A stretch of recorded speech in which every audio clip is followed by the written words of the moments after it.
between 5 or 6 meals a day.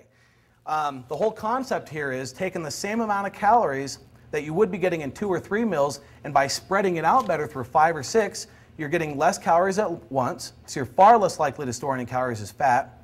By getting your food in small amounts throughout the day, you're going to have even blood sugar levels, therefore even insulin levels, even hormone levels. Your whole body is going to function more efficiently, along with your metabolism just going through the roof.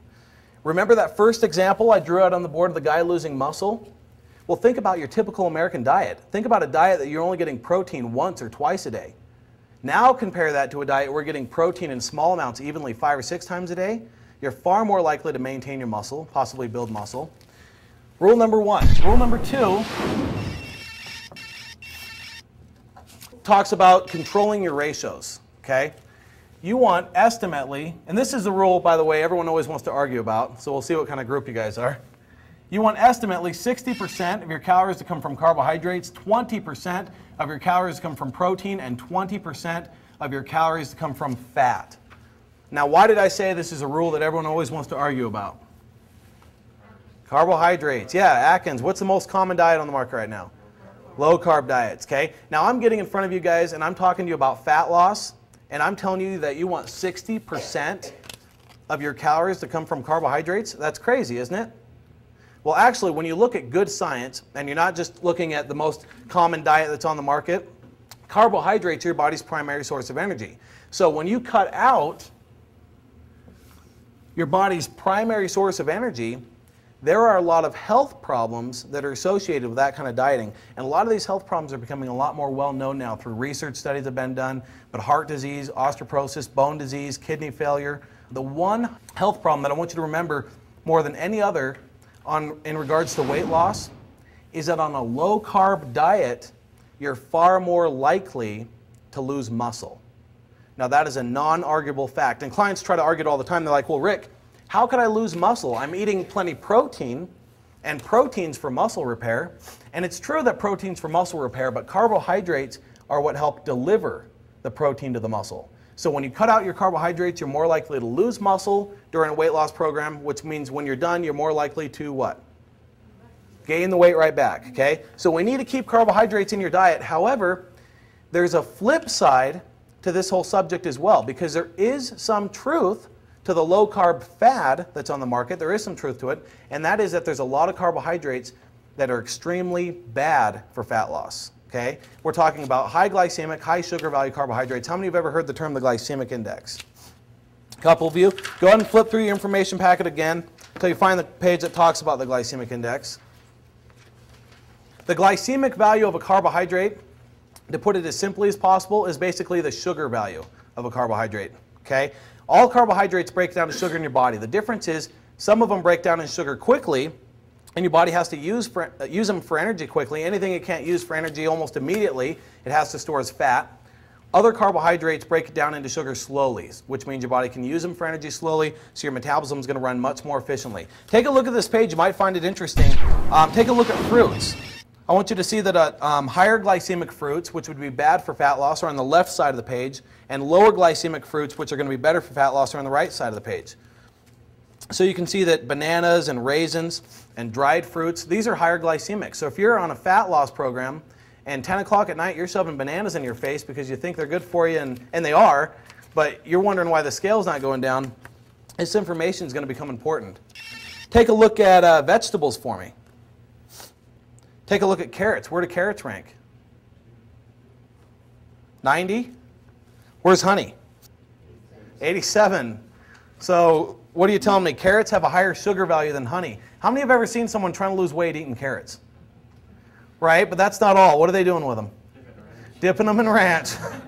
We're genius, aren't we? Taking sugar, dipping it in fat, eating it, wondering why we're not losing weight. That's why this stuff becomes important, okay? Go ahead and flip the page again. And we're going to move on. I'm going to move on to rule number 3. And this is the rule that most people aren't as aware of. This talks about how to distribute your calories. Okay? Let's take Mr. Jones for a second. Let's say Mr. Jones, his maintenance caloric intake is 2,500 calories a day. That means if he wanted to stay the exact same weight, he would eat 2,500 calories a day. So if he wants to lose weight, I'm going to put him about 500 calories less than that, which means he's going to be eating about 2,000 calories a day. Remember rule number 1, I want him eating 5 meals a day. So let's take 2,000 calories a day, divide it by 5 meals a day, and that means I want him eating exactly 400 calories a meal, right? Simple math, right? Okay, no one should be nodding their head yes. This is absolutely wrong. This is the worst way to do it, and that's the way that most diets are set up. The reason this is so horribly wrong is because calories are energy, right? Is this person expending the exact same amount of energy all day long? He's not, is he? What are his energy levels doing? They're going up and down, right? So what do you think his calories need to be doing? Going up and down. Okay, rule number 3, you need to distribute your calories based upon your upcoming activity level, okay? Let me show you how simple this is. Every time before you eat, I want you to stop and think, what am I going to be doing for the next 2 to 3 hours of my life, and then base your calories accordingly. Okay, let me show you how simple this can be. Let's take a look at this guy's day. He wakes up in the morning. What is he doing?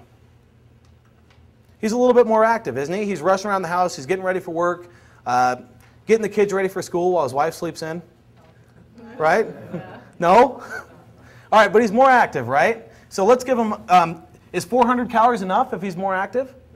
No, so let's give him a 500 calorie meal. Let's make breakfast pretty big. What's he doing at this time of day? What's your average American activity level that time of day? He's sedentary, isn't he? He's sitting around. Okay, does he need 400 calories if he's sitting still, typing on the computer? Absolutely not. So let's give him a 300 calorie meal and a 300 calorie meal. Okay, well what is he doing here? He's got that cruise to get ready for, doesn't he? He's at the gym, he's working out hard. So let's give him 700 calories. His body's not going to store it as fat. This is when he needs it, okay? And he's going to use it for muscle growth. Then he comes home, he's winding down, he's going to bed soon. Does he need a lot of calories while he's sleeping? No, so let's make dinner the smallest meal of the day, 200 calories.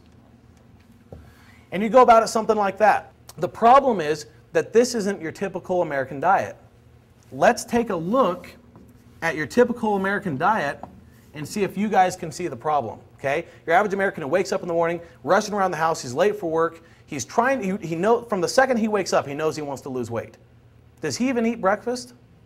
Absolutely not, 0 calories. Then a couple hours later, he gets to work, okay? His stomach's growling a little bit, he's getting a little bit hungry, but Mr. Jones, he's motivated, so he tries to grab something healthy, but something quick. What does he grab? Granola bar, an apple, something quick, right? 100 calories. Then lunchtime rolls around, and you guys know exactly what he's doing. He's at Subway. Why? Because if it worked for Jared, it's going to work for me.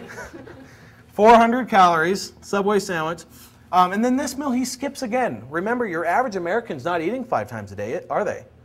2 or 3 times at the most. So some of these meals he's not even getting. Some of them he's skipping completely. Then he goes and he works out, and he works out hard because he's motivated. Comes home and his wife wants to go out to dinner, okay? So they go out to dinner, they're at their favorite restaurant. He's eating a little bit more than he knows he should, but that's not the real killer.